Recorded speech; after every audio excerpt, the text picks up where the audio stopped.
সর্বপ্রথমে মহান আল্লাহ পাকের আলিশান দরবারে কালিমাতুশ শুকর আদায় করছি, যিনি আমাদেরকে অত্যন্ত দয়া করে মায়া করে আজকের এই মুবারক মজলিসে অংশগ্রহণ করার তৌফিক দিয়েছেন। এজন্য শুকরিয়াতান বলি আলহামদুলিল্লাহ। আমরা যারাই অংশগ্রহণ করতে পেরেছি এতে খুশি না বেজার? আরেকটু আওয়াজ দিয়ে এখন খুশি না বেজার? আপনি আমার মতো অনেক মানুষ এখনো বিভিন্ন নিষিদ্ধ কাজে, নাফরমানিতে, গুনার কাজে লিপ্ত আছে না নাই? অনেক মানুষ আটে ঘাটে, বাজারে, দোকানে, বাসা বাড়িতে, টিভির পর্দার সামনে বিভিন্ন গুনার কাজে লিপ্ত। আল্লাহ পাক রব্বুল আলামিন আমাদেরকে যাবতীয় গুনার কাছ থেকে মুক্ত করে এমন একটি মজলিসে, এমন একটি সামিয়ানার নিচে অংশগ্রহণ করার তৌফিক দিয়েছেন, যেই সামিয়ানার নিচে অংশগ্রহণ করার সাথে সাথে মহান আল্লাহ জিন্দেগীর সমস্ত সগীরা গুনাহ মাফ করে দেয়। এই মজলিসের দাম কম না বেশি? দুনিয়ার কোনো মানুষ ইচ্ছা করলেই এইরকম সামিয়ানার নিচে বসতে পারবে না, ঠিক না বেটি? আপনি আমার মতো বহু মানুষ কয়েকদিন আগ থেকে নিয়ত করে রেখেছিল আজকের মাহফিলে থাকবে, কিন্তু কপালে নাই। এমন আছে না নাই? এখানে অনেক মানুষ এমন আছেন আপনি নিজেও জানেন না, আপনার কোনো ইচ্ছাও ছিল না আসবেন, এরপরেও মহান আল্লাহ আপনাকে আসার মতো তৌফিক দিছে। এমন কিছু মানুষ এখানে আসে না নাই? তাহলে বোঝা যায় এইরকম সামিয়ানার নিচে আসা এবং বসা কারো ইচ্ছার ভিতরে নয়। আপনি ইচ্ছা করলেই আসতে পারবেন, বসতে পারবেন, তা সম্ভব নয়। এই সমস্ত মজলিসে একমাত্র ওই সমস্ত ব্যক্তিরাই অংশগ্রহণ করতে পারে যাদেরকে মহান আল্লাহ পছন্দ করে। এতে বোঝা যায় আল্লাহ পাক আপনি আমাকে পছন্দ করছেন, ঠিক না ঠিক? আল্লাহ পাক আপনি আমাকে পছন্দ করে একটা জাতি থেকে বাছাই করে এমন একটা মজলিসে অংশগ্রহণ করার তৌফিক দিয়েছেন। শুরুতেই বলেছি, অংশগ্রহণের সাথে সাথে জিন্দেগীর সগীরা গুনাহ মাফ হয়ে যায়। উলামায়ে কেরামের জবান থেকে কোরআন হাদিসের আলোচনা শোনার পরে আল্লাহর অনেক বান্দাবান্দির অন্তরে দেখবেন মাঝে মাঝে ধাক্কা মারে। এমন অবস্থা মাঝে মাঝে হয় কিনা? আপনি আলোচনা শুনতেছেন, হঠাৎ অন্তরে এমন ধাক্কা মারে, আপনি নিজে নিজে সিদ্ধান্ত নেন, আমার জীবনের দ্বারা এইভাবে আর কতদিন চালাবো?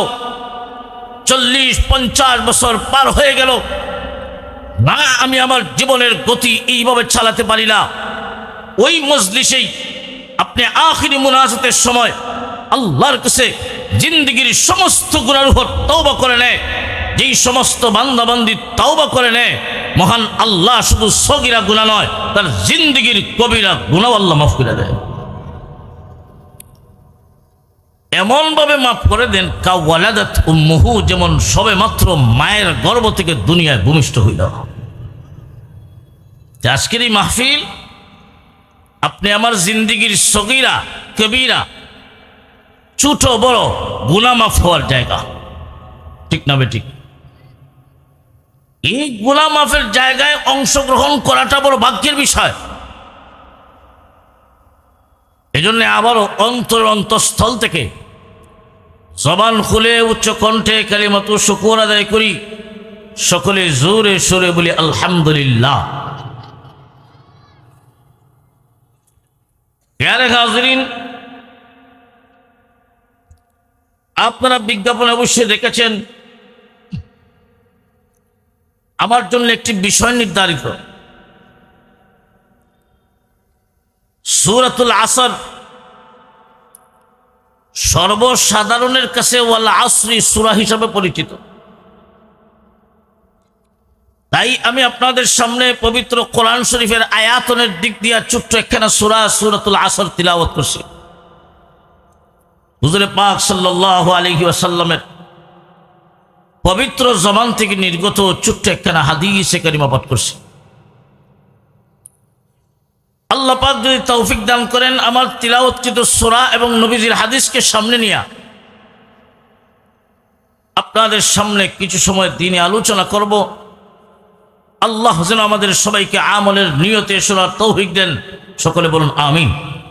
কারা কারা আমলের নিয়তে শুনবেন হাতটা উঠাইয়া দেখান। আল্লাহ তুমি কবুল করো, আল্লাহ তুমি কবুল করো, আল্লাহ তুমি কবুল করো। আজকের এই তাফসীরুল কোরআন মাহফিলটা কবুল করো। এলাকাবাসীর জন্য হেদায়েতুল উসিলা বানায়া দাও। প্যারে হাজরিন, সূরার ভিতরের আলোচনা শুরু করার আগে সূরার বাহিরের কিছু আলোচনা করতে হয়। বাহিরের আলোচনা বুঝলেই ভিতরের আলোচনা বোঝাটা সহজ হয়ে যায়। এক নম্বর বিষয় হলো, এই সূরাখানা আল্লাহ পাক রব্বুল আলামিন কোন প্রেক্ষাপটে, কেন, কোন কারণে নাজিল করেছেন, যাকে শানে নুজুল বলা হয়, নাজিল হওয়ার কারণ।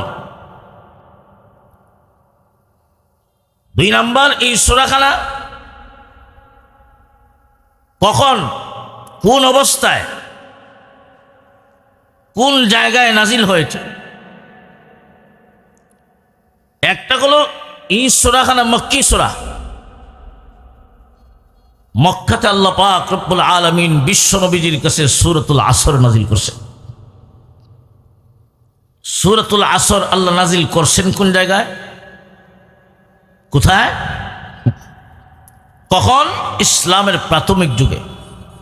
কখন? এই দুইটা কথা মনে রাখবেন।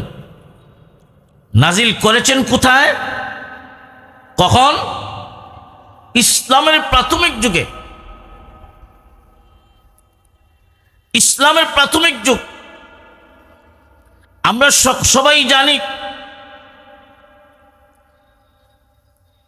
আল্লাহ পাক রব্বুল আলামিন আপনি আমার নবীকে এমন একটা যুগে নবুয়ত দান করেছেন, যেই যুগটাকে ইতিহাসের ভাষায় আইয়ামে জাহিলিয়াতের যুগ, মূর্খতার যুগ, অন্ধকার যুগ বলা হতো। যেই যুগের মানুষের ভিতরে এক আল্লাহর পরিচয় ছিল না, আল্লাহর সাথে বিভিন্ন বস্তুকে অংশীদার সাব্যস্ত করত।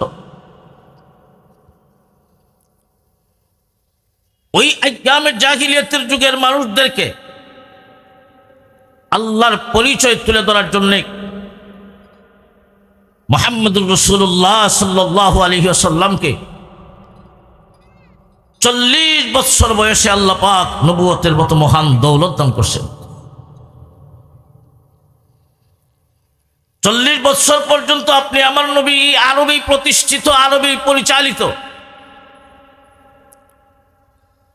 40 বছরের ভিতরে আপনি আমার নবীর চলাফেরায়, চরিত্রের মাঝে বিন্দু পরিমাণ কলঙ্কের কোনো দাগ ছিল না। ঠিক না ভাই? ঠিক।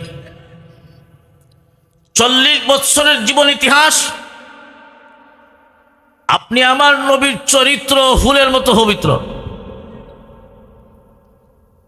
অমুক ভাইয়ের চরিত্র ফুলের মতো পবিত্র, এই কথাটা মিথ্যাও হতে পারে, কিন্তু বিশ্বনবী মুহাম্মদুর রাসূলুল্লাহ সাল্লাল্লাহু আলাইহি ওয়াসাল্লামের 40 বছরের জীবন আল্লাহ পাক এমন ভাবে পরিচালিত করেছেন, যার চরিত্রের মাঝে বিন্দু পরিমাণ কলঙ্কের কোনো দাগ নাই। মুহাম্মদ সাল্লাল্লাহু আলাইহি ওয়াসাল্লাম নবুয়ত প্রাপ্তির আগেই একজন মানুষের সাথে বন্ধুত্ব ছিল, আবু বকর সিদ্দিক রাদিয়াল্লাহু আনহু। নবীজির দুনিয়ার বন্ধু আবু বকর সিদ্দিক রাদিয়াল্লাহু তাআলা আনহুর সাথে নবীজির বন্ধুত্ব ছিল নবুয়ত প্রাপ্তির আগ থেকে। আবু বকর সিদ্দিক ছিলেন একজন কাপড়ের ব্যবসায়ী। কিসের ব্যবসায়ী? কাপড়ের ব্যবসা। আবু বকর সিদ্দিক রাদিয়াল্লাহু তাআলা আনহু একদিন ব্যবসার কাজে সিরিয়ায় গেলেন।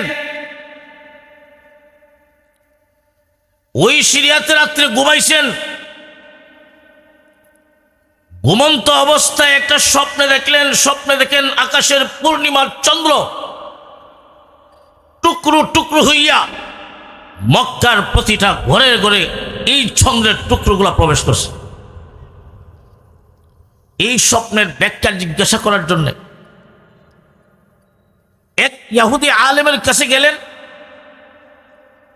ইহুদি আলেম জিজ্ঞাসা করলো, তোমার নাম কি? উনি বলেন, আমার নাম আবু বকর, বাবার নাম আবু কুহাফা, বাড়ি কোথায়? মক্কা নগরীতে, কুরাইশ বংশের। ওই ইহুদি আলেম আবু বকর সিদ্দিককে সুসংবাদ দেয়, ও আবু বকর, সুসংবাদ গ্রহণ করো, সুসংবাদ গ্রহণ করো, অচিরেই আরবের শেষ নবীর আগমন হবে, আর সর্বপ্রথম কালিমার দাওয়াত নিয়ে তোমার কাছে আসবে। তুমি সর্বপ্রথম কালিমার দাওয়াত গ্রহণ করে ইসলামের ইতিহাসে প্রথম মুসলমান হবে। আবু বকর সিদ্দিক স্বপ্নে দেখেছেন, স্বপ্নের ব্যাখ্যা শুই না, কারোর কাছে কয় না, ভিতরে ভিতরে রাখছে। এইদিকে মুহাম্মদুর রাসূলুল্লাহ সাল্লাল্লাহু আলাইহি ওয়াসাল্লাম নবুয়ত প্রাপ্ত হওয়ার পরে সর্বপ্রথম কালেমার দাওয়াত দিলেন নবীজির সহধর্মিনী আম্মাজান খাদিজাতুল কুবরা রাদিয়াল্লাহু আনহা। আম্মাজান খাদিজাতুল কুবরা রাদিয়াল্লাহু আনহা নবীজির দাওয়াত গ্রহণ করে ইসলামের ইতিহাসে মহিলাদের মাঝে সর্বপ্রথম কালেমা পাঠ করনেওয়ালা আম্মাজান খাদিজাতুল কুবরা রাদিয়াল্লাহু আনহা। সুবহানাল্লাহ। এরপরে নবীজি টার্গেট করতেছেন কার কাছে যাই, কার কাছে যাই? নবীজি টার্গেট ঠিক করছেন আমার বন্ধু আবু বকর সিদ্দিকের কাছে যাব। এমনি বুক ভরা আশা নিয়া আল্লাহর নবী আবু বকর সিদ্দিকের কাছে গেলেন। মনে বড় আশা, আমার বন্ধু আবু বকরকে যদি দাওয়াত দেই, আমার বিশ্বাস আবু বকর সিদ্দিক আমার দাওয়াত গ্রহণ করে মুসলমান হবে। আল্লাহর নবী আবু বকর সিদ্দিক রাদিয়াল্লাহু তাআলা আনহুর কাছে গেলেন। কালিমার দাওয়াত দেন, ও আবু বকর তুমি বলো লা ইলাহা ইল্লাল্লাহু মুহাম্মাদুর রাসূলুল্লাহ সাল্লাল্লাহু আলাইহি ওয়াসাল্লাম। আল্লাহর নবী কালিমার দাওয়াত দিলেন। আবু বকর সিদ্দিক রাদিয়াল্লাহু আনহু আল্লাহর নবীকে বলেন, হে মুহাম্মদ, মাদ-দালিলু আলা মা তাদঈ, আপনি যে আমাকে দাওয়াত দেন আপনি নবী, এই কথাটার প্রমাণ কি? প্রমাণ হাজির করুন। মাদ-দালিলু আলা মা তাদঈ, আপনি যে নবী, এই কথাটার কি প্রমাণ আছে, কি দলিল আছে? আল্লাহর নবী তখন আবু বকরকে বলেন, ও আবু বকর, আমি মুহাম্মদ যে নবী, এই কথাটার দলিল হলো তোমার সেই স্বপ্ন। হাযা রুয়া আল্লাতী রাআইতাহা বিশাম। হে আবু বকর, আমি মুহাম্মদ যে নবী, এই কথাটার দলিল হলো তোমার সেই স্বপ্ন, যেই স্বপ্ন তুমি সিরিয়ার জমিনে দেখেছিলে। আবু বকর সিদ্দিক স্বপ্নে দেখেছি আমি, ব্যাখ্যাও জানলাম আমি, কারো কাছে বলি নাই। কি করে জানলেন? জানাইছেন কে? আর হুজুরে ক আবু বকর সিদ্দিক বুঝতে পেরেছেন, আবু বকর সিদ্দিক বুঝতে পেরেছেন নিশ্চয়ই উনি আল্লাহর পয়গম্বর, আর দেরি করলেন না, পড়ে নিলেন লা ইলাহা ইল্লাল্লাহু মুহাম্মাদুর রাসূলুল্লাহ সাল্লাল্লাহু আলাইহি ওয়াসাল্লাম।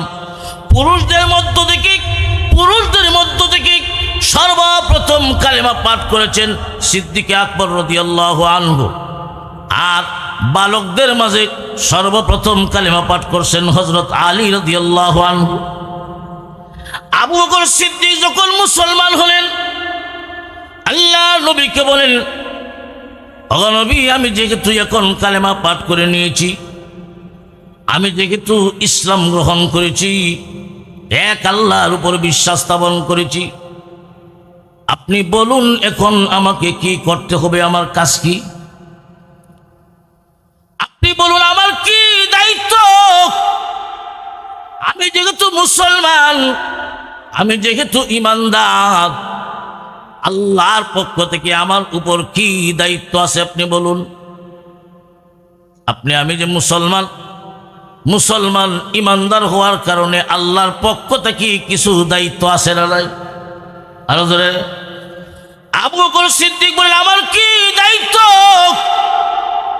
আল্লাহ নবী বলেন, ও আবু বকর, তোমার এখন কাজ হলো আমার মতো মক্কার অলিতে গলিতে কালেমার দাওয়াত নিয়ে যাওয়া, কালেমার দাওয়াত পৌঁছায় দেওয়া। আল্লাহ নবী মক্কার অলিতে গলিতে কালেমার দাওয়াত দেন।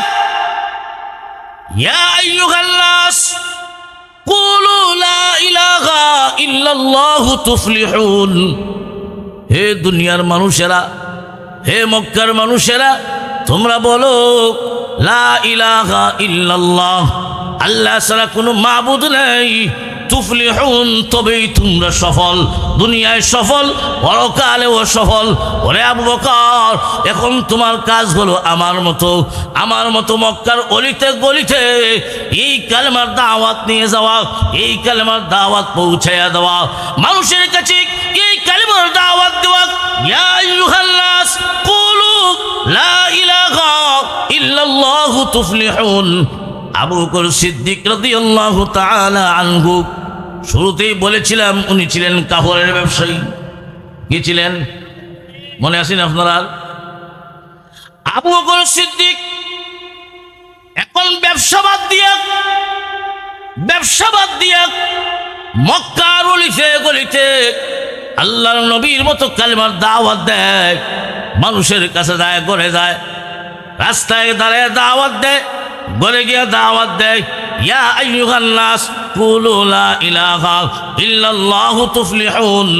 আবু বকর সিদ্দিক আগের মতো ব্যবসায় সময় দিতে পারে না। আগে ব্যবসায় সময় দিতেন, কিন্তু এখন ওই সময়টা ব্যবসায় ঠিক মতে না দিয়া দাওয়াত ও তাবলীগের কাজে সময় দেয়, দাওয়াত ও তাবলীগের কাজে সময় দেয়। আবু বকর সিদ্দিক রাদিয়াল্লাহু তাআলা আনহুর দাওয়াত ও তাবলীগের মেহনতে একজন দুইজন নয়, ইসলামের প্রাথমিক যুগেই 14 থেকে 15 জন মানুষ কালেমা পাঠ করে মুসলমান হয়ে গেছে। আবু বকর সিদ্দিক রাদিয়াল্লাহু তাআলা ব্যবসায় আগের মতো সময় না দিয়া কালেমার দাওয়াত ও তাবলীগের কাজে সময় দেয়। দাওয়াত ও তাবলীগের কাজে যখন সময় দেন, ব্যবসায় ঠিক মতো সময় দিতে পারেন না। এই জন্য ব্যবসাটা আগের তুলনায় একটু ডিমোশন,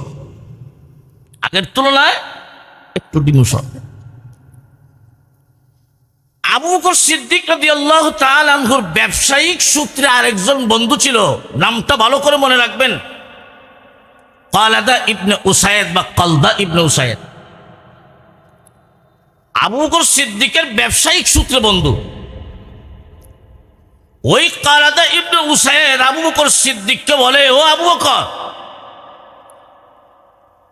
বাপদাদার ধর্ম বাদ দিয়া আব্দুল্লাহর ছেলে মুহাম্মদের ধর্ম গ্রহণ করলা, তোমার পরকাল একবারে শেষ। আরো জোরে করলা না? কোন কারণে শেষ? বাপদাদার ধর্ম বাদ দিয়া মোহাম্মদের নতুন ধর্ম গ্রহণ করার কারণে। আর ওই ধর্মের পিছনে সময় দিতে গিয়া, দাওয়াত তাবলীগের মেহনত করতে গিয়া ব্যবসায় সময় দিতে পারো না, তোমার ব্যবসাও শেষ, মানে দুনিয়া শেষ। খাসিরাত দুনিয়া ওয়াল আখিরা, তোমার দুনিয়া বরবাদ, পরকাল বরবাদ। আবু বকর সিদ্দিক বাপদাদার ধর্মবাদ দিয়া ঈমান গ্রহণ করার কারণে পরকাল কি বরবাদ? আর যেরকম আমরা বিশ্বাস করি আসমান আর জমিনের মালিককে, এক আল্লাহর উপর ঈমান গ্রহণ করার কারণে আমাদের পরকাল বরবাদ কিনা, না পরকাল সফল? আর যেরকম সফল। ওই কালাদা ইবনে উসাইদ আবু বকরকে কয়, তোমার পরকাল বরবাদ আর দুনিয়াও বরবাদ, সব শেষ, সব শেষ। আল্লাহ কি শুনেন না? হুজুরে আল্লাহ পাক রব্বুল আলামিন ওই কালাদা ইবনে উসাইদের কথার প্রতিবাদ করতে গিয়া, কালাদা ইবনে উসাইদের কথার প্রতিবাদ জানাতে গিয়া আর আবু বকর সিদ্দিককে সান্ত্বনা দেওয়ার জন্যে, কালাদা ইবনে উসাইদের প্রতিবাদ, আবু বকর সিদ্দিককে সান্ত্বনা, ওই কালাদা ইবনে উসাইদের মতো কিয়ামত পর্যন্ত যত বেঈমান কাফের ঈমানদারদেরকে পরকাল ক্ষতিগ্রস্তের মাঝে বলবে, ওই কালাদা ইবনে উসাইদের মতো কিয়ামত পর্যন্ত যত মানুষ দুনিয়াতে আসবে সকলের কথার প্রতিবাদ,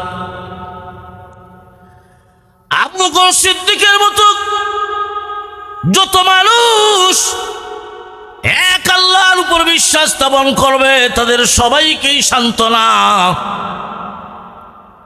যদিও আল্লাহ সূরাটা নাজিল করেছেন 1450 বছর আগে, এই সূরাটা এখনো আছে না নাই? আর যখন কিয়ামত পর্যন্ত থাকবে, এই সূরার হুকুম থাকবে।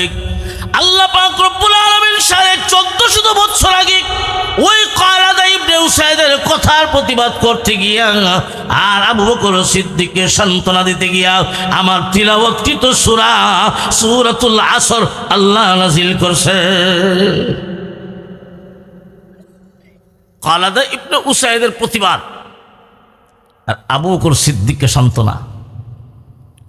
এখন ওই সূরাটা যদিও 1450 বছর আগে নাজিল হয়েছে, এখনো আছে, কিয়ামত পর্যন্ত থাকবে, তার অর্থ দাঁড়াবে, হুকুম হবে কিয়ামত পর্যন্ত কালাদা ইবনে উসাইদের মতো যত কাফের বেঈমানেরা ঈমানদারদেরকে অন্ধবিশ্বাসী বলবে, ঈমানদারদেরকে তুচ্ছ-তাচ্ছিল্য করবে, ঈমানদারদেরকে ক্ষতিগ্রস্তের মাঝে বলবে, আল্লাহ তাদের সবাইকেই সূরাতুল আসরের মাধ্যমে জবাব দিয়েছে।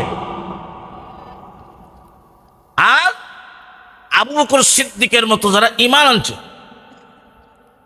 এখনো যারা আছে, কিয়ামত পর্যন্ত যত মানুষ ঈমানদার হবে আল্লাহ তাদেরকে সূরাতুল আসরের মাধ্যমে সান্ত্বনা দিয়েছেন। কন্যা সুবহানাল্লাহ। এই সূরাটা আল্লাহ নাজিল করেছেন কোথায়, কোন সময়? ইসলামের প্রাথমিক যুগে। কোন প্রেক্ষাপটে আবু বকর সিদ্দিক ইসলাম গ্রহণ করছেন? বাপদাদার ধর্মবাদ দিয়া ইসলাম গ্রহণ কইরা দাওয়াত ও তাবলীগের কাজে সময় দেয়, কালেমার প্রসারের সময় দেয়। আবু বকর সিদ্দিকের ব্যবসায়িক সূত্র বন্ধু কালাদা ইবনে উসাইদ আবু বকর সিদ্দিককে কয়, তোমার দুনিয়ার জীবন ধ্বংস, পরকাল ধ্বংস, দুনিয়ার জীবন ক্ষতিগ্রস্তের মাঝে, পরকাল ক্ষতিগ্রস্তের মাঝে। তার কারণ বাপদাদার ধর্মবাদ দেওয়ার কারণে পরকাল বরবাদ, আর দুই ধর্মের প্রচার করতে গিয়া তোমার ব্যবসা বাণিজ্য সময় না দেওয়ার কারণে ব্যবসা বাণিজ্য ধ্বংস, মানে দুনিয়া ধ্বংস। আল্লাহ এই সূরার মাধ্যমে কালাদা ইবনে উসাইদেরকে প্রতিবাদ করছেন। ওয়াল আসরি ইন্নাল ইনসানা লাফি খুসর ইল্লাল্লাযীনা আমানু ওয়া আমিলুস সালিহাত ওয়া তাওয়াসাউ বিল হক ওয়া তাওয়াসাউ বিস সাবর। আল্লাহ পাক রব্বুল আলামিন সূরার শুরুতেই ওয়াল আসরের কসম, যুগের কসম, সময়ের কসম, যুগের কসম, সময়ের কসম, আসরের কসম করে আল্লাহ বলতেছেন ওয়াল আসরি ইন্নাল ইনসানা লাফি খুসর। যুগের কসম, নিশ্চয় দুনিয়ার মানুষেরা বড় ক্ষতিগ্রস্তের মাঝে, সবাই ধ্বংসের মাঝে, সবাই ক্ষতিগ্রস্তের মাঝে। আল্লাহ পাক রব্বুল আলামিন ওয়াল আসরি, আসরের কসম, সময়ের কসম কেন করলেন? কসমই বা কেন করলেন? ও দুনিয়ার ঈমানওয়ালারা, আপনি আমি কোনো কথার গুরুত্ব বুঝাতে গিয়া, কোনো কথার গুরুত্ব বুঝাতে গিয়ে আমরা আল্লাহর নামে কসম করি, আল্লাহর নামে কসম করি। উদ্দেশ্য হলো আমার কথাটা বড় মজবুত, আমার কথাটা বড় সত্য, আমার কথাটা বড় 100% ঠিক, আমার কথার গুরুত্ব বোঝানোর জন্যে আপনি আমি কসম করি। ঠিক তেমনিভাবে মহান আল্লাহ সূরার শুরুতেই কসম করে কথাটা বলতেছেন। এর মাধ্যমে আল্লাহ বুঝাইয়া দিলেন, গুরুত্ব বুঝাইয়া দিলেন, গুরুত্ব বুঝাইয়া দিলেন। ওয়াল আসরি ইন্নাল ইনসানা লাফি খুসর। আল্লাহ বলেন সময়ের কসম, সময়ের কসম। সময়ের কসম কেন করলেন? ও দুনিয়ার মানুষেরা, সময় মানুষের জীবনের এমন একটা মূল্যবান সময়। সময়ই একমাত্র পুঁজি, সময় একমাত্র হাতিয়ার, সময়ই তোমার একমাত্র সম্বল। ওই সময় ব্যয় করে তুমি জান্নাতি হতে পারো, ওই সময়টাই ব্যয় করে তুমি নিজেকে জাহান্নামী বানাতে পারো। সময়ের মাধ্যমেই তুমি তোমার জীবন পরিবর্তন করতে পারো। সময়টা বড় মূল্যবান। তাই আল্লাহ পাক রব্বুল আলামিন যেই কথাটা পরবর্তীতে বলতে চাইছেন, সময় মূল্যবান, এই মূল্যবান সময়ের কসম করে আল্লাহ বলেন ইন্নাল ইনসানা লাফি খুসর। নিশ্চয় দুনিয়ার মানুষেরা সবাই ক্ষতিগ্রস্তের মাঝে, দুনিয়ার মানুষেরা বড় ক্ষতিগ্রস্তের মাঝে। রাইসুল মুফাসসিরিন আব্দুল্লাহ ইবনে আব্বাস রাদিয়াল্লাহু তাআলা আনহু বলেন আল্লাহ পাক রব্বুল আলামিন ইন্নাল ইনসান, ইনসান শব্দ দ্বারা দুনিয়ার সকল মানুষকে বুঝান নাই। আল্লাহ বুঝাতে চান ইন্নাল ইনসানা লাফি খুসর। নিশ্চয় দুনিয়ার কাফির বেঈমানেরা বড় ক্ষতিগ্রস্তের মাঝে, মুশরিকেরা বড় ক্ষতিগ্রস্তের মাঝে, মুশরিকেরা বড় ক্ষতিগ্রস্তের মাঝে। পরবর্তীতে আল্লাহ পাক রব্বুল আলামিন 4টা গুণের আলোচনা করেছেন, 4টা গুণ। ইল্লাল্লাযীনা আমানু ওয়া আমিলুস সালিহাত ওয়া তাওয়াসাউ বিল হক ওয়া তাওয়াসাউ বিস সাবর। আল্লাহ পাক রব্বুল আলামিন প্রথমে আলাদা করে বলেন দুনিয়ার সমস্ত মানুষ ক্ষতিগ্রস্তের মাঝে, একমাত্র ওই সমস্ত মানুষরাই সফল যাদের মাঝে 4টা গুণ থাকবে। 4টা গুণ। কয়টা? দুনিয়ার সব ধ্বংসের মাঝে, তবে 4টা গুণ যার মাঝে থাকবে এরা দুনিয়া তো সফল, পরকালও সফল। এখন আসেন আল্লাহ পাক রব্বুল আলামিন হায়াত নামক একটা পুঁজি আপনি আমাকে দিছেন। কারো 50, কারো 60, কারো 70 বছরের হায়াত। ওই সময়টাই হলো আপনি আমার জিন্দেগি, এটাই হলো আমার মূল পুঁজি। ওই পুঁজি আমি যদি চাই এই পুঁজি দিয়ে আমি জান্নাত খরিদ করতাম, পারবো। আমি যদি চাই এই পুঁজির মাধ্যমে জাহান্নাম খরিদ করব, তাও পারবো। আপনি যদি আপনার পুঁজি সম্পর্কে উদাসীন হন, গাফেল হন, অলস হন, তবে আপনি নিশ্চিত ক্ষতিগ্রস্তের মাঝে কোনো সন্দেহ নাই। মুফাসসিরিনে কেরাম বরফ বিক্রেতার সাথে তুলনা করছেন। কথাটা মনোযোগ দিয়ে বুঝবেন। একজন বরফ বিক্রেতা মনে করেন আইসক্রিম বিক্রি করে। কি বিক্রি করে? আইসক্রিম বিক্রি করে। উনি আইসক্রিম বিক্রি করতেছেন, এটা তো বরফ একটা বাক্সের ভিতরে থাকে। এমনি তাকায় দেখে ফরাস বাজারে হঠাৎ মারামারি চলত। উনি আইসক্রিমের বাক্সের যে মুখ খোলা, খবর নাই, উনি দৌড় দিচ্ছেন ফরাস বাজারে। 4 ঘন্টা সময় কাটায় দেখেন ওনার ফুজি যা ছিল সব শেষ। উনি আইসক্রিম আর আইসক্রিম রইছে না, সব পানি হয়ে গেছে। আইসক্রিম একজন বরফ বিক্রেতা যদি তার পুঁজি সম্পর্কে উদাসীন হয় তাহলে ওই পুঁজি আর পুঁজি থাকবে না, শেষ হয়ে যায়, ধ্বংস হয়ে যায়। ঠিক তেমনি ভাবে আল্লাহ পাক রব্বুল আলামিন আপনি আমাকে হায়াত নামক একটা পুঁজি দিয়েছেন, এটা বরফের মতো, এটা বরফের মতো। যত সময় যায় তত লয় হয়, যত সময় যাবে আপনি দেখতেছেন আপনি দিন দিন বড় হচ্ছেন না, যত সময় যাচ্ছে আপনার সময় কমতেছে। ঠিক না বেঠিক? আল্লাহ 50 বছরের হায়াত দিয়েছেন আপনাকে, আপনার জীবন থেকে একদিন চলে গেল মানে 50 বছর থেকে একদিন চলে গেল, মাইনাস হয়ে গেল। আপনি দেখতেছেন আমার সন্তানটা বড় হইতেছে না, আপনার সন্তানকে আল্লাহ 50 বছরের কমপ্লিট একটা হায়াত দিয়েছিলেন। এটা হলো পুঁজি, এটা হলো পুঁজি। ওই পুঁজি সম্পর্কে সে যদি উদাসীন হয়, পুঁজি একদিন শেষ হবে, শেষ হবে। ওই যে আল্লাহ 50 দিয়েছেন, 50 বাড়বে না, শেষ হয়ে যাবে। ঠিক না বেটি? এটা বরফের মতো। এজন্যে আপনি যাই করেন, এখন করবেন না তখন করবেন না আগামী তো করবেন, এই চিন্তা ভাবনা করবেন, কথা ঠিক, কিন্তু সময় আপনার জন্য অপেক্ষা করবে না। ঠিক না বেটি? সময় কারোর জন্য অপেক্ষা করে না। তো ভাই, ওই হায়াত নামক পুঁজি দিয়া আপনি আমি চাইলে আল্লাহর কাছ থেকে জান্নাত খরিদ করতে পারবো।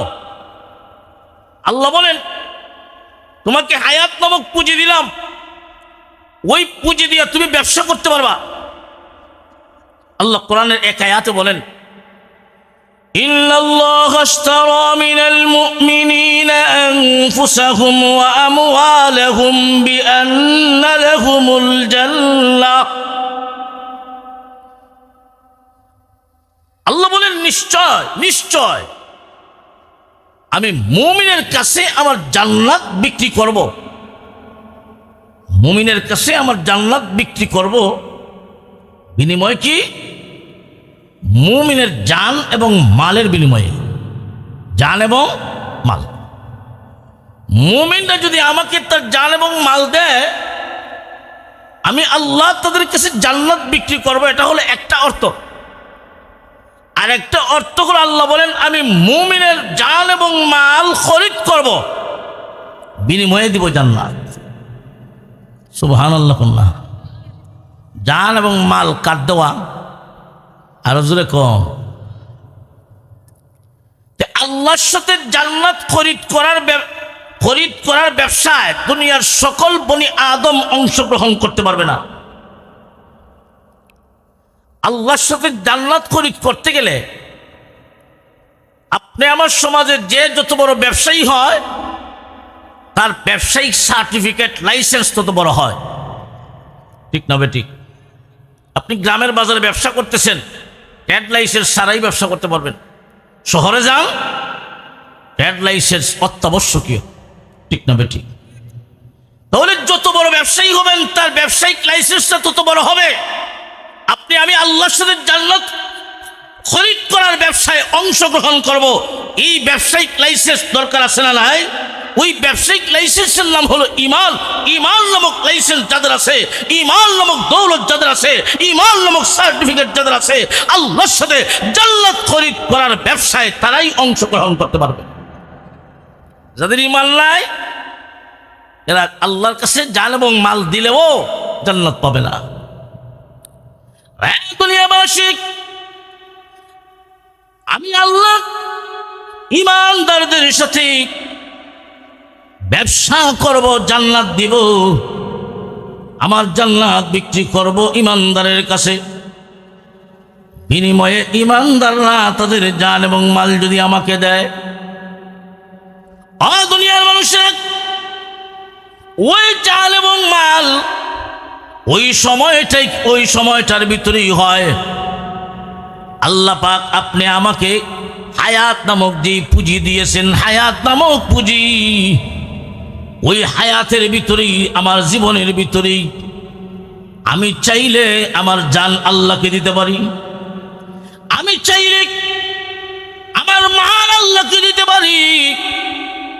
আমি যত বৎসর দুনিয়াতে বাঁচব, আমার এই দুনিয়ার জীবনের হায়াতের ভিতরে, দুনিয়ার সময়ের ভিতরে আমার জান আমার মাল আল্লাহকে দিতে পারবো। আপনি লক্ষ্য করে দেখেন, জান এবং মালের প্রকৃত মালিক আল্লাহ। যদিও কামাই করতেছেন, আপনি দেখতেছেন এটা আপনার কামাই না। প্রকৃতপক্ষে এই মালের মালিক, সম্পদের মালিক আপনি নন। এইগুলার প্রকৃত মালিক কে? আরো জোরে কোন? আল্লাহ পাক রব্বুল আলামিন বলেছেন, ও মুমিন, তোমার জান আমাকে দাও, মাল আমাকে দাও। এর মাধ্যমে আল্লাহ কি বুঝাতে চান? আল্লাহ কি বুঝাতে চান? কারি তৈয়ব সাহেব রহমতুল্লাহি আলাইহি ওনার কিতাবে লেখেন, জান এবং মাল আল্লাহকে দেওয়ার অর্থ হলো, জান এবং মাল আল্লাহকে দেওয়ার অর্থ হলো জানের মাধ্যমে যত বন্দিগি হয়, মাল আল্লাহকে দেওয়ার অর্থ হলো মালের মাধ্যমে যত বন্দিগি হতে পারে। ও দুনিয়ার মুমিনেরা, আল্লাহ পাক রব্বুল আলামিন এই দুনিয়ার ক্ষণস্থায়ী জগতে আপনি আমাকে তার গোলাম বানায় পাঠিয়েছেন। গোলাম, ঠিক না বেঠিক? আল্লাহ হলেন আমাদের মুনিব, আমরা হলাম তার গোলাম। আমাদের কাজ হলো এই দুনিয়াতে আমাদের মুনিবের গোলামি করব। সমস্ত বন্দিগি, সমস্ত গোলামি তিন ভাগে বিভক্ত। আল্লাহ পাকের যত বন্দিগি আছে, যত গোলামি আছে, কয় ভাগ? আরো জোরে কোন? আরো জোরে। এক প্রকার বন্দিগি জানের মাধ্যমে হয়, আরেক প্রকারের বন্দিগি মালের মাধ্যমে হয়, আরেক প্রকারের বন্দিগি জান এবং মাল উভয়টার সমন্বয়ে হয়, যেমন হজ। ঠিক না বেটি? আল্লাহ পাকের সমস্ত গোলামি, সমস্ত গোলামি ওইগুলা জানের মাধ্যমে হয়, মালের মাধ্যমে হয়। যত প্রকারের বন্দিগি আছে এই দুইটার সমন্বয়ে হয়। তাহলে আল্লাহ যে বলেছেন তোমার জান আমাকে দিবা, অর্থাৎ শারীরিক যত ইবাদত বন্দিগি আছে, সমস্ত ইবাদত বন্দিগি মুমিন যদি করে, শারীরিক যত গোলামি আছে সমস্ত গোলামি যদি মুমিনরা করে, মালিক মালের মাধ্যমে যত গোলামি হয় মুমিনরা যদি এই গোলামি করে। আমরা তো মুখে দাবি করি গোলাম, কাজের মাধ্যমে যদি প্রমাণ করাই, আমরা মুখে বললাম আল্লাহর গোলাম, এখন কাজের মাধ্যমে বাস্তবায়ন করতে হবে। কাজের মাধ্যমে বাস্তবায়ন করতে গেলে আপনি আমার শরীরের মাধ্যমে যত বন্দিগি হয়, যত গোলামি হয়, এইগুলাকে মুমিনের জান বলা হয়। আর মালের মাধ্যমে আর্থিক যত বন্দিগি আছে এইগুলাকে মালি ইবাদত বলা হয়। তাই আল্লাহ পাক রব্বুল আলামিন বলেন, ও দুনিয়ার ঈমানওয়ালারা, তোমার জানের মাধ্যমে যত গোলামি হয় তুমি গোলামি করবা।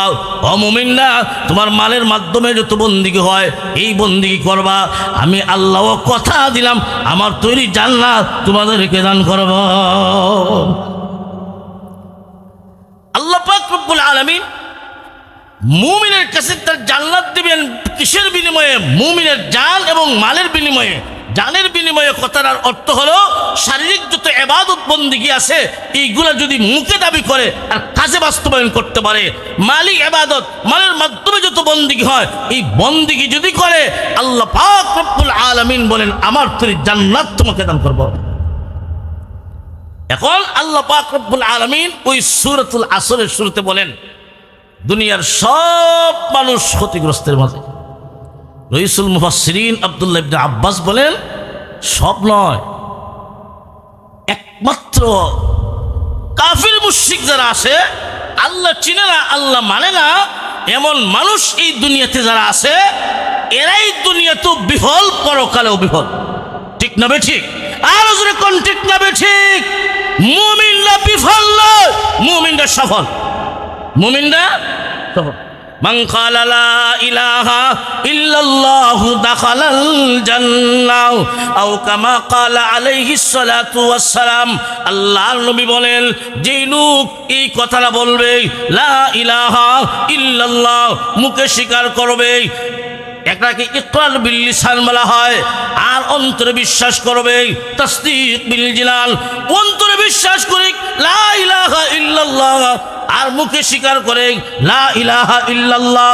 আল্লাহর নবী বলেন ওই লোকটার জন্য মহান আল্লাহ জান্নাত ওয়াজিব করেছে। কোনো আমল নাই কিন্তু ঈমান আছে, অন্তরে আল্লাহ বিশ্বাস করে মুখে স্বীকার করে, নামাজ নাই রোজা নাই কিন্তু ঈমান বড় নির্ভেজাল। লা ইলাহা ইল্লাল্লাহ অন্তরে বিশ্বাস করে পরিপূর্ণভাবে, মুখে স্বীকার করে, আল্লাহর সাথে কাউকে অংশীদার সাব্যস্ত করে না, নির্ভেজাল ঈমানদার। আল্লাহর রাসূল বলেন ওই লোকটাকে আল্লাহ চিরস্থায়ী জান্নাতের মালিক বানায় দেবেন। যার জীবনের কোনো আমল নাই কিন্তু ঈমান বড় নির্ভেজাল, ওই লোকটাকে আল্লাহ তার গুনাহ শাস্তি আল্লাহর ইচ্ছা অনুযায়ী দিয়া আল্লাহ শেষ পর্যন্ত ঈমানের বদৌলতে যে জান্নাত দিবেন, ওই জান্নাতের আয়াতন হবে এই পৃথিবীর মতো 10টা পৃথিবীর সমান। এটা শুধু জান্নাতি। কি জান্নাতি? যে ঈমান বড় নির্ভেজাল, কোনো আমল নাই, গুনাহ শাস্তি পায়া আল্লাহ ঈমানের বদৌলতে যে মাফ করে দিবেন, আর ঈমানের বদৌলতে মাফ করে যে জান্নাত দিবেন পুরস্কার হিসাবে, ওই লোকের জান্নাতের আয়াতন হবে এই পৃথিবীর মতো 10টা পৃথিবীর সমান। তাহলে লা ইলাহা ইল্লাল্লাহ অন্তরে বিশ্বাস করার কারণে আর মুখে স্বীকার করার কারণে, পরিপূর্ণভাবে নির্ভেজালভাবে অন্তরে বিশ্বাস আর মুখে স্বীকার করার কারণে পুরস্কার দিবেন 10টা দুনিয়ার সমান একটা জান্নাত। তো 10টা দুনিয়ার সমান একটা জান্নাত যদি ঈমানের বদৌলতে পান, তাহলে আপনি বিফল না সফল? আর এখন ইল্লাল্লাযীনা আমানু ওয়া আমিলুস সালিহাত ওয়া তাওয়াসাউ বিল হক ওয়া তাওয়াসাউ বিস সাবর। আল্লাহ পাক রব্বুল আলামিন বলেন ওই কালাদা ইবনে উসাইদের কথার প্রতিবাদ, রে কালাদা ইবনে উসাইদ, তুমি নবীর সাহাবী আবু বকর সিদ্দিক ঈমান গ্রহণ করার কারণেই আবু বকর সিদ্দিককে বলো তার পরকালের জীবন ধ্বংস। আল্লাহ বলেন না না, আবু বকর সিদ্দিকের মাঝে 4টা গুণ আছে। 1 নাম্বার ঈমান আছে, 2 নাম্বার ওয়া আমিলুস সালিহাত নেক আমল আছে, 3 নাম্বার তাওয়াসাউ বিল হক, 4 নাম্বার তাওয়াসাউ বিস সবর। আবু বকর সিদ্দিকের মাঝে এই 4টা গুণ আছে। 4টা গুণ থাকার কারণে আবু বকর সিদ্দিকের দুনিয়ার জীবন ধ্বংস নয়, পরকালের জীবন ধ্বংস নয়। দুনিয়ার জীবন সফল, পরকালের জীবন সফল। আল্লাহ সূরাটা নাজিল করছেন আবু বকর সিদ্দিকের শানে। আল্লাহ এই সূরাটা কিয়ামত পর্যন্ত থাকবে, তার হুকুম থাকবে। তার অর্থ হলো আবু বকর সিদ্দিকের মতো এই 4টা গুণওয়ালা কোনো মানুষ দুনিয়াতে যারাই থাকবে তাদের সকলের দুনিয়ার জীবন সফল, পরকালের জীবন সফল। ঠিক না বেটি? আল্লাহ কিয়ামত পর্যন্ত সমস্ত ঈমানদারদেরকে, 4 গুণওয়ালা ঈমানদারদেরকে সূরাতুল আসরের মাধ্যমে আল্লাহ সুসংবাদ দিয়েছেন। বলুন আলহামদুলিল্লাহ। আল্লাহ সুসংবাদ দিয়েছেন। আর কালাদা ইবনে উসাইদের মতো বেঈমান কাফের কিয়ামত পর্যন্ত যারাই আসবে এদেরকে আল্লাহ সতর্ক করছেন, না না, আবু বকর সিদ্দিকের মতো ঈমানদার বিফল নয়, তুমি কালাদা বিফল। কালাদার মতো কিয়ামত পর্যন্ত যত মুশরিক কাফের দুনিয়াতে আসবে সকলেই বিফল। কথাটা বুঝে নম্বর সি।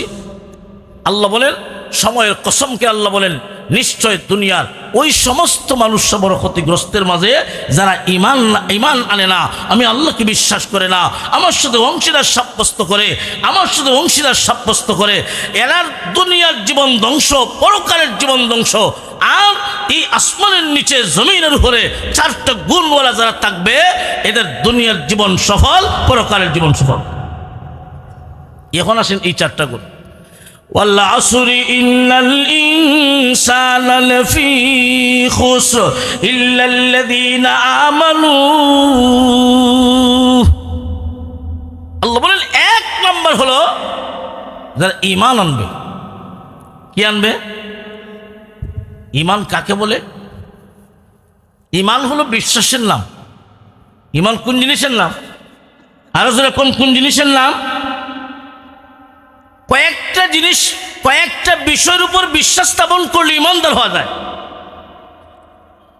ইসলাম এক জিনিস আর ইমান আর এক জিনিস, মুমিন এক কথা আর মুসলমান আর এক কথা। সংক্ষেপে বুঝেন, ইমান হলো বিশ্বাসের নাম, ইসলাম হলো আমলের নাম। ইমান কিসের নাম? ইমান কিসের নাম? কি কথা বিশ্বাস করা? আমানতু বিল্লাহি ওয়া মালাইকাতিহি ওয়া কুতুবিহি ওয়া রুসুলিহি ওয়াল ইয়াউমিল আখিরি ওয়াল কদরি খাইরিহি ওয়া শাররিহি মিনাল্লাহি তাআলা ওয়াল বাসি বাদাল মাউত। এখানে সংক্ষেপে বলি, এখানে 7টা বিষয়ের উপর বিশ্বাসের কথা বলা হয়েছে। এক আল্লাহর উপর বিশ্বাস করা, ফেরেশতা বিশ্বাস করা, আসমানি কিতাব বিশ্বাস করা, নবী রাসূল বিশ্বাস করা, পরকাল বিশ্বাস করা, তকদীরের ভালো মন্দ যাই হয় আল্লাহর পক্ষ থেকে হয়, এই কথার উপর বিশ্বাস করা। 7 নম্বর বলা হয়েছে মৃত্যুর পর পুনরায় জিন্দা হওয়ার উপর বিশ্বাস করা। মৃত্যুর পর পুনরায় জিন্দা হওয়া আর পরকাল দুটোটা মিলে একটা। তাহলে এখানে 7 কথার মূল কয়টা? 6টা। মূল কয়টা? তাহলে মোটামুটি এই আসমানের নিচে জমিনের উপরে যেই সমস্ত মানুষ 6টা বিষয়কে বিশ্বাস করবে, সে যদি কোনো কাফেরের ঘরে জন্ম হয় তবুও সে মুমিন হয়ে দেওয়া। সুবহানাল্লাহ বলবেন না?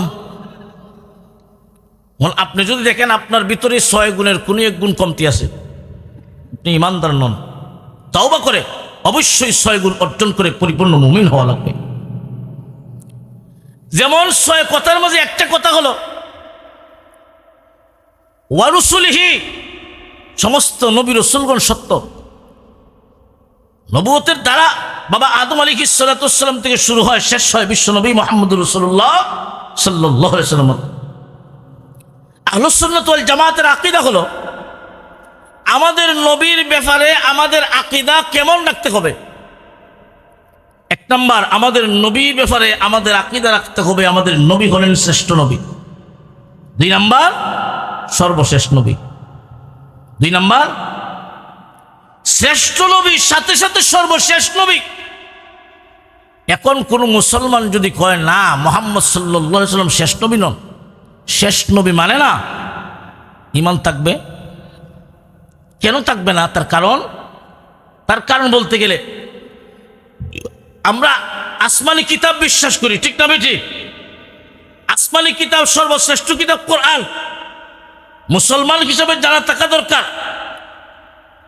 কোরআনের সূরার সংখ্যা 114 খানা, আয়াতের সংখ্যা মশহুর রিওয়ায়াত অনুযায়ী, প্রসিদ্ধ মত অনুযায়ী 6666 আয়াত।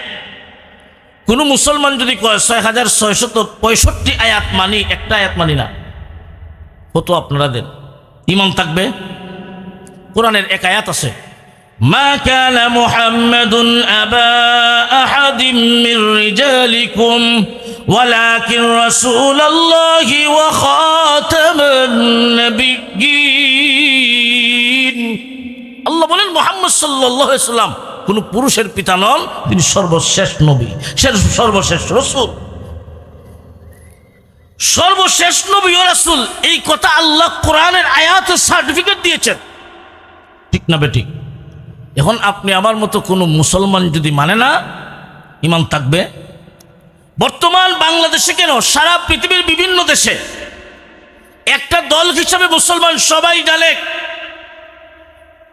তাদের পরিচয় কাদিয়ানী মুসলিম জামাত। কাদিয়ানী মুসলিম জামাত হিসাবে যাদের পরিচয়, তাদের আকীদা বিশ্বাস হলো মুহাম্মদ সাল্লাল্লাহু আলাইহি ওয়াসাল্লাম শেষ নবী নন, গোলাম আহমদ কাদিয়ানী শেষ নবী।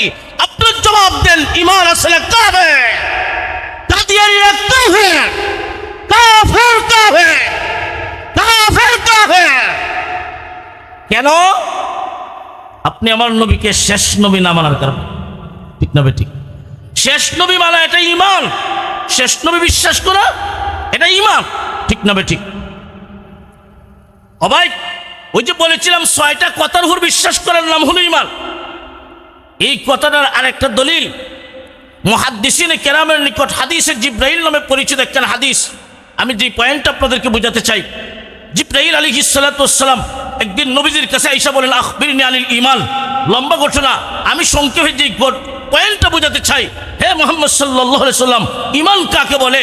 নবীজি জিব্রাইলের প্রশ্নের জবাবে ঈমান কাকে বলে যেই কথা বলেছিলেন, যে পরিচয় দিয়েছিলেন, নবীজি বলেন আন তুমিনা বিল্লাহ ওয়া মালাইকাতিহি ওয়া কুতুবিহি ওয়া রুসুলিহি ওয়াল ইয়াউমিল আখির ওয়া তুমিনা বিল কদরি খাইরিহি ওয়া শাররিহি ক্বালা সাদাকতা জোরে বলেন আল্লাহু আকবার। মুসলিম শরীফের বর্ণনা, ওমর ইবনুল খাত্তাব থেকে হাদিস বর্ণিত। হযরত উমর বলেন, দেখতেছি লোকটা প্রশ্ন করলো, নবীজি জবাব দিলেন ওই 6টা কথাই আপনারা মক্তবে পড়ছিলেন, আমানতু বিল্লাহি ওয়া মালাইকাতিহি ওয়া কুতুবিহি ওয়া রুসুলিহি ওয়াল ইয়াউমিল আখিরি ওয়াল কদরি খাইরিহি ওয়া শাররিহি মিনাল্লাহি তাআলা। ওই 6টা কথা আল্লাহর নবী জিবরাইলের প্রশ্নের জবাবে বলেছিলেন ঈমান হলো ওই এই জিনিস, এক আল্লাহ বিশ্বাস করা, ফেরেশতা বিশ্বাস করা, আসমানি কিতাব বিশ্বাস করা, নবী রাসূল বিশ্বাস করা, পরকাল বিশ্বাস করা, তকদিরের ভালো মন্দ যাই হয় আল্লাহর পক্ষ থেকে হয় এই কথার উপর বিশ্বাস করা।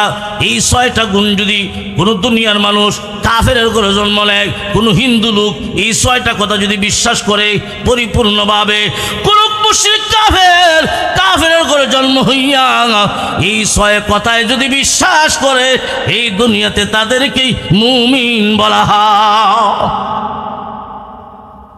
তাহলে এখন মুমিন আপনি আসেন না নাই আপনি বুঝবেন। এই 6টা কথার নাম হলো মুমিন, বিশ্বাস করার নাম হলো মুমিন। জিব্রাইল প্রশ্ন করেছিলেন, নবীজির জবাব দিয়েছিলেন 6টা। জিব্রাইল বললেন সাদাকতা, আপনি সত্য কইছেন। বললেন সুবহানাল্লাহ। হযরত উমর কোন, আরে লোকটা প্রশ্ন করলো যা নবীকে, নবী জবাব দিলেন। জবাব দেওয়ার পরে লোকটা কয় সাদাকতা, আপনি সত্য বলছেন। তাহলে বোঝা যায় লোকটা প্রশ্নের জবাব আগেই জানে, ঠিক না বেটি? তো ভিতরে ভিতরে জানে যেহেতু প্রশ্ন করবে কেন, ভিতরে ভিতরে কিন্তু আবার রাগ করতেছে, কিন্তু কিচ্ছু বলতেছেন না। ওনারও মনের আগ্রহ ছিল ওই বিষয়গুলো একটু জানা আমরারও দরকার। নবীরে জিগাইতাম কিন্তু সাহস করতে পারে না। যাক জেগে যাও। শেষ পর্যন্ত জিব্রাইল প্রশ্ন করে চলে গেলেন। হযরত উমর বলেন, আল্লাহ রাসূল জিজ্ঞাসা করলেন, ইয়া ওমর আতাদরি মান ইসরাঈল? উমর প্রশ্নকারী কে চিনছো? সাহাবায়ে কেরামের জবাব একটাই, আল্লাহু আ'লামু ওয়া রাসূলুহু, আল্লাহ এবং তার রাসূল ভালো জানেন। আল্লাহ রাসূল বলেন, ওয়া জিবরিল আতাকুম ইউআল্লিমুকুম দীনাকুম, রাওয়াহুল মুসলিম। উনি জিবরাইল আলাইহিস সালাতু ওয়াস সালাম আসছিলেন তোমাদেরকে দ্বীন শিক্ষা দেওয়ার জন্য। তাহলে 6 কথার উপর যারা বিশ্বাস করে, 6টা বিষয়ের উপর যারা পরিপূর্ণ বিশ্বাস করে তাদেরকে মুমিন বলা হয়, ইমানদার বলা হয়। তাহলে মুমিন এক জিনিস আর মুসলমান আরেক জিনিস। মুসলমান কারে কয়? এখানে প্রশ্ন করেছিলেন ইসলাম, আখবিরনি আনিল ইসলাম। নবীজি জবাব দিয়েছিলেন, আন তাশহাদু আল্লা ইলাহা ইল্লাল্লাহ ওয়া আন্না মুহাম্মাদার রাসূলুল্লাহ ওয়া ইকামিস সালাহ ওয়া ইতাইজ যাকাত ওয়াল হজ ওয়া সাওমি রমাদান। ইসলামের বুনিয়াদ কয়টা? এক আল্লাহর উপর বিশ্বাস করার পর ইকামিস সালাহ, ইতাইজ যাকাত ওয়াল হজ ওয়া সাওমি রমাদান, বড় বড় 4টা আমল, বড় বড় 4টা আমল, নামাজ, রোজা, হজ, যাকাত। নামাজ, রোজা, হজ, যাকাত, এগুলা আমল। এগুলা কি? এগুলা আমল, এগুলো হলো ইসলাম। এগুলো হলো ইসলাম। ঈমান হলো বিশ্বাসের নাম আর ইসলাম হলো আমলের নাম।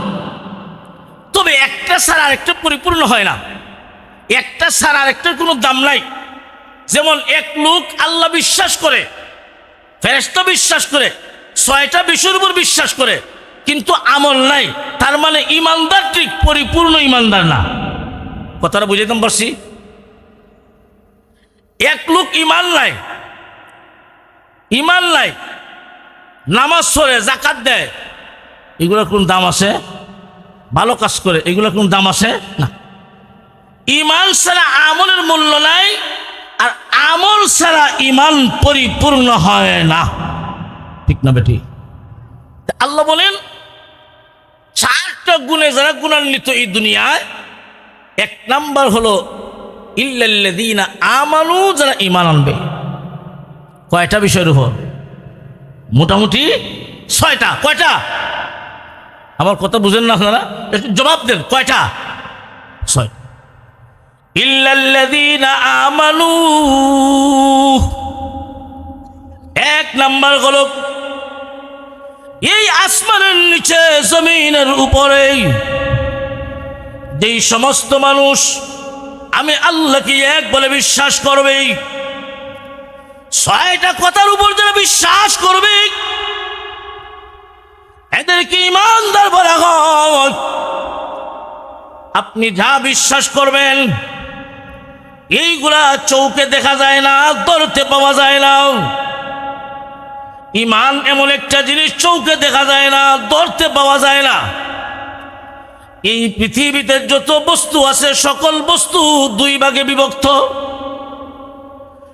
এক প্রকার বস্তু চোখে দেখা যায়, ধরতে পাওয়া যায়, আর একটা চোখে দেখা যায় না, ধরতে পাওয়া যায় না। চোখে দেখা যায় এমন বস্তুর পিছনে যদি কোনো মানুষ মেহনত করে জিনিসটার দাম বাড়ে, যে মেহনত করবে তার দাম বাড়ে না। যেমন মনে করেন মাটি, মাটি চোখে দেখা যায় না, মাটির পিছনে যদি একজন কারিগর মেহনত করে করতে করতে 10 টাকা দামের একটা ইট বানাইছে, মাটির দাম বাড়ছে না কমছে? যে কারিগরে বানাইলো তার দাম বাড়ছে। হ্যাঁ, একটা গাছ, ওই গাছের পিছনে একজন মিস্ত্রি মেহনত করতে করতে 20,000 টাকা দামের এক্সের সুপার সেট বানাইছে, বস্তুর দাম বাড়ছে, কিন্তু যে মেহনত করছে তার দাম বাড়ছে, মিস্ত্রি রয়ে গেছে। কিন্তু আরেকটা বস্তু এমন আছে চোখে দেখা যায় না, ধরতে পাওয়া যায় না, ওই বস্তুটার নাম হলো ঈমান।